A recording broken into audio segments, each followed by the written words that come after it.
friends, Heidi here from Rain Country. God is good all the time, and I'm here for another Monday this and that video where I talk about all kinds of different topics, answering questions that may have come in, maybe clarifying a few points of previous videos, things I forgot to say, and whatever else I feel like talking about, and hopefully leading back to some old videos I already have out. So let's get to the topics of today. And I'm going to start off with the self-heal tincture. So you might have seen the photo I put in the community section on YouTube and on Instagram and on X. And I just wanted to mention this. I took the self-heal. I had a whole quart jar of it dried up that I gathered this last summer from our property, and decided to take all of it and make it into a tincture to take just for general health, to help with whatever.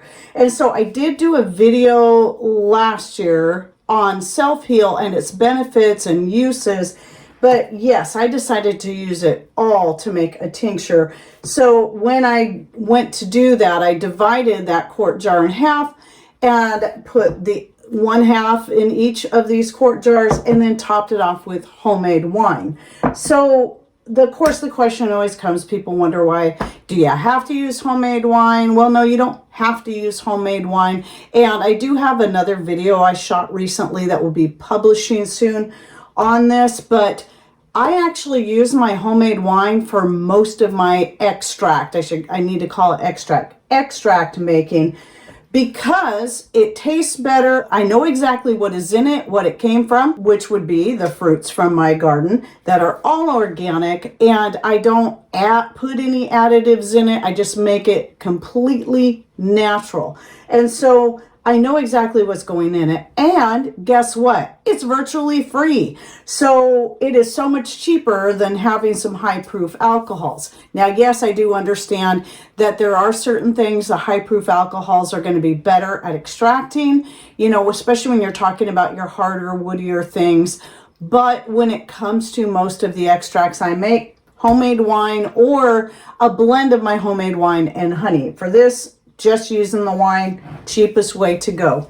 And anyway, if you had never heard of self-heal or heal all, I recommend you go check out that video I'll be linking to in the description box down below to learn more about it. I do know that at least one person, if not a couple, in my series I've been doing of natural healing testimonies, where people send their testimonies into me, and then I shoot videos. I have quite a few out. I know I'm in the 20s now. I think I did 21 or 22 recently. So I just read people's different stories, but someone in one of them, and I won't remember which one, I'm terrible at that, was talking about using this herb for something, and it really helped them. I can't remember. I read a lot of these and I can't keep them all straight in my head. So anyway, that is what I have going on here.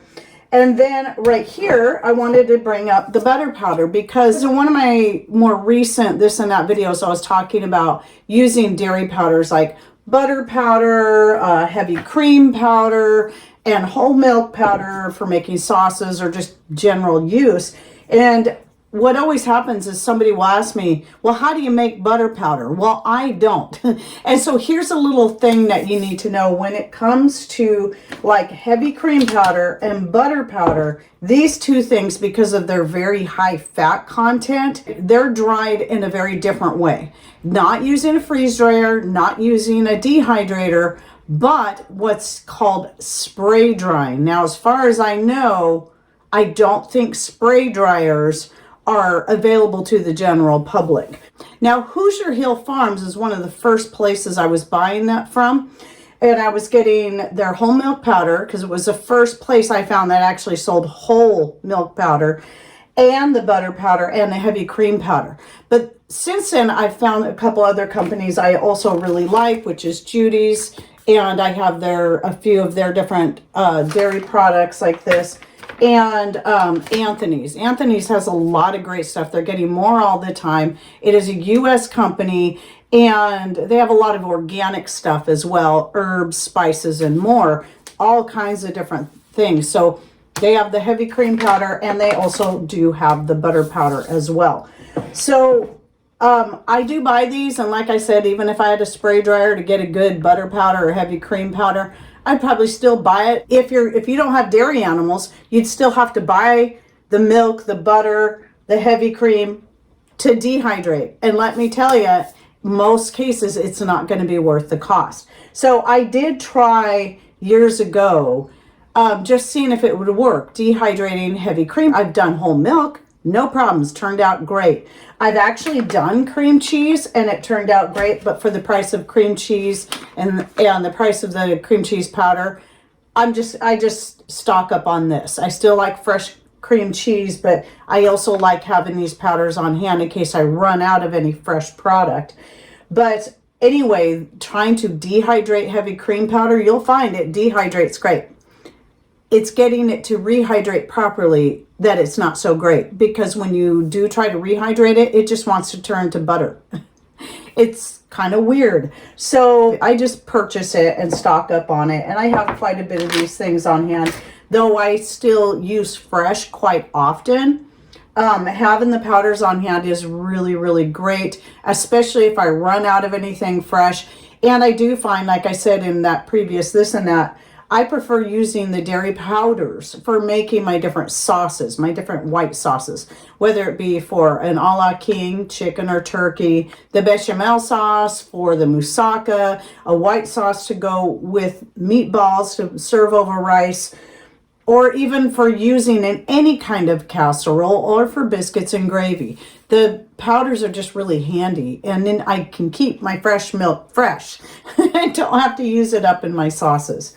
And with that said, talking about the powders and the fat content, one thing I do, I get asked this quite a bit. People ask me about, well, how do I put up nuts and seeds or whatever?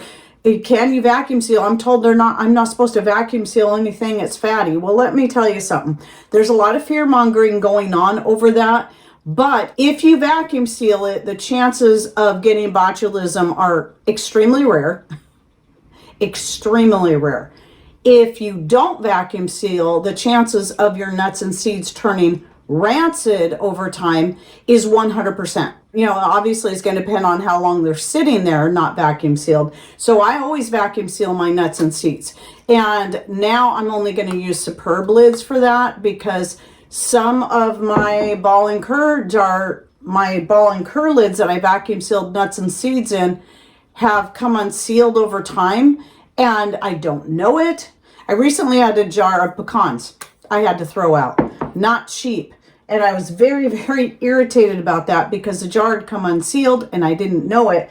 But with the superb lids, it would take a lot for these to come unsealed, because they are on there tight. And one little tip somebody gave me on the superb when you go to open them is she uses a spoon under the rim like this, rather than using a standard jar lid opener or can opener kind of thing where you pop it open, so that you're less likely to bend these. Because the one thing about the superb lids is, because they are so thick, it takes a little more oomph to get it off there, and you got to be really careful not to bend it, because if you bend it, you may not be able to get it to seal again, depending on where you bend it. Now, I have bent a lid right here, no problem getting it to seal again. But if you happen to bend it along the edge, you get any bend there on the part that seals against a jar, then yes, you may have issues. That will go for any lid.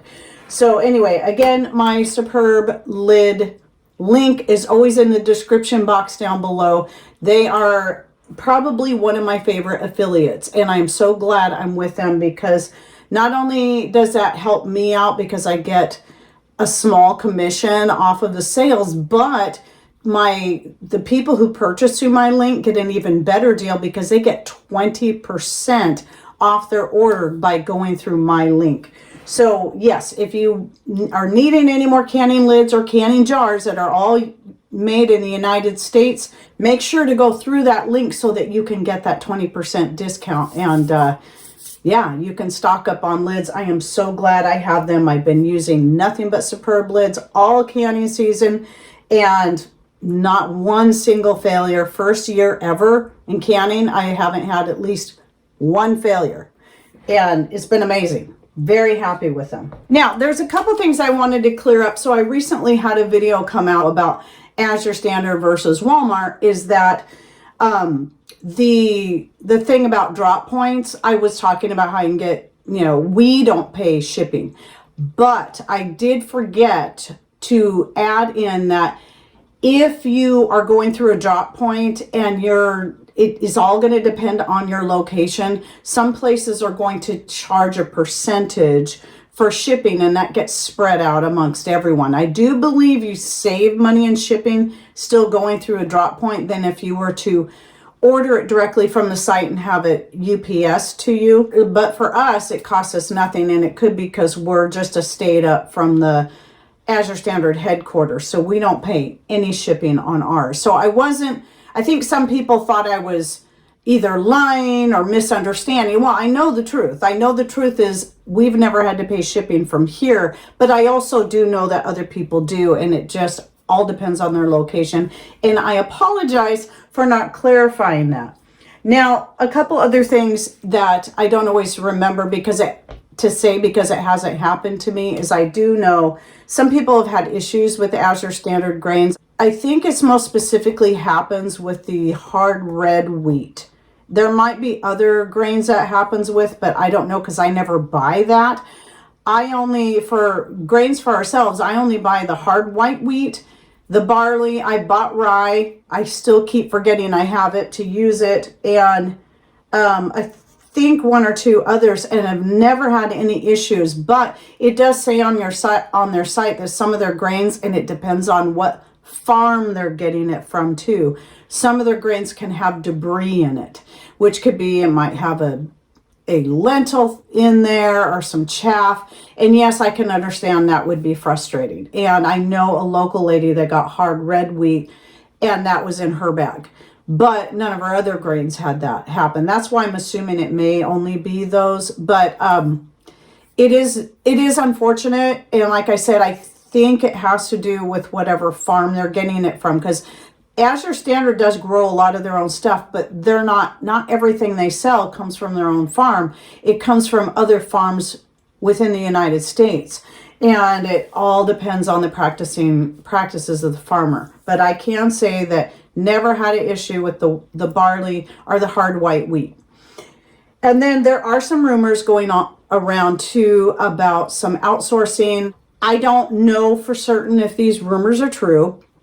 And so I'm not going to say anything about it until I have facts. But here's what I do know. And it has to do with outsourcing customer service. And I do realize that if this is true, that's going to be really frustrating for a lot of people who are trying to find good United States-based businesses. But I also know that no matter what company you deal with, there's always going to be something. This is a family-owned business. It started off as a family-owned business, and it has really grown over the years. And I know that they're faith-based. I know that they're quality-based as far as the stuff they try to source and get in and vet the products. But there's still going to be things that go wrong from time to time. And I don't care what company it is. And I just expect that. I expect things to never be entirely perfect. And if I was to boycott every single business because of one thing I didn't agree with or because one thing went wrong, I might as well just go ahead and move to some place where I can grow everything myself. And even then, I don't think it would happen.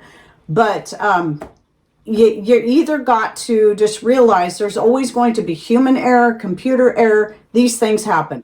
If this be true or not, I'm at a point now where it's like, well, I live in a remote area. I don't have all these stores that people are constantly bragging about on YouTube right next to them. They can just run down the road and stock up on stuff. We don't have that here. We're very remote. It's not just about being a small town. It's about being remote, and it's not worth my time and fuel to drive 60 to 75 to 180 miles away to buy from specific stores, which also have and do things that I don't necessarily agree with.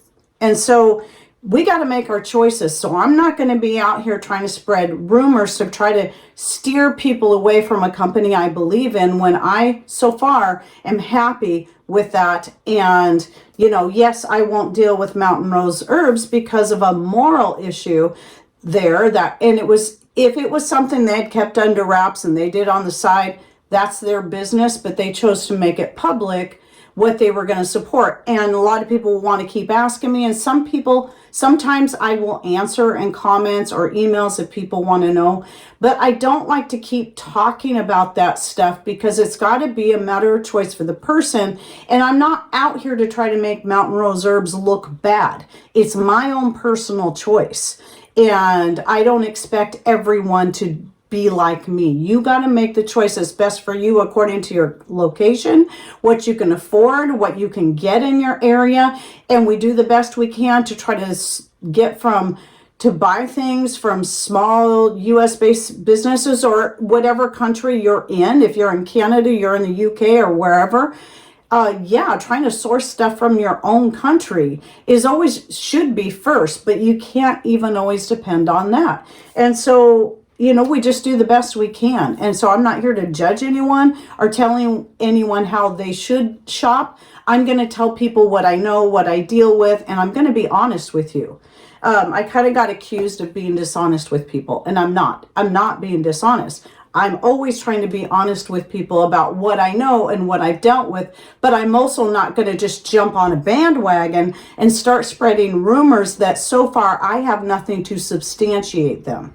Okay, I have not had time to vet it. I have not had time to look into it. And to be honest, at this point, I really don't care because it's a reliable, healthy, non-GMO organic source that I can get my grains, my chicken feed, and a lot of my other groceries from.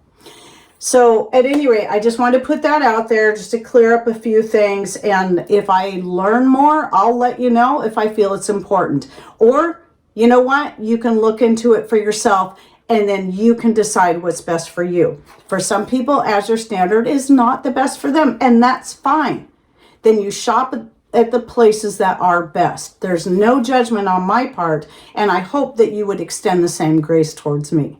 And I think that's it for my this and that for the week. I hope you enjoyed this video. If you have any thoughts, ideas, questions, tips, please put those in comments down below, and I'll try to get back to your questions as soon as I am able, hoping that I see them. YouTube keeps making changes, and it's getting harder and harder for me to see all of the comments because even when I select newest, blah, blah, blah, there's a lot of comments that still will not show up, and I'll find them.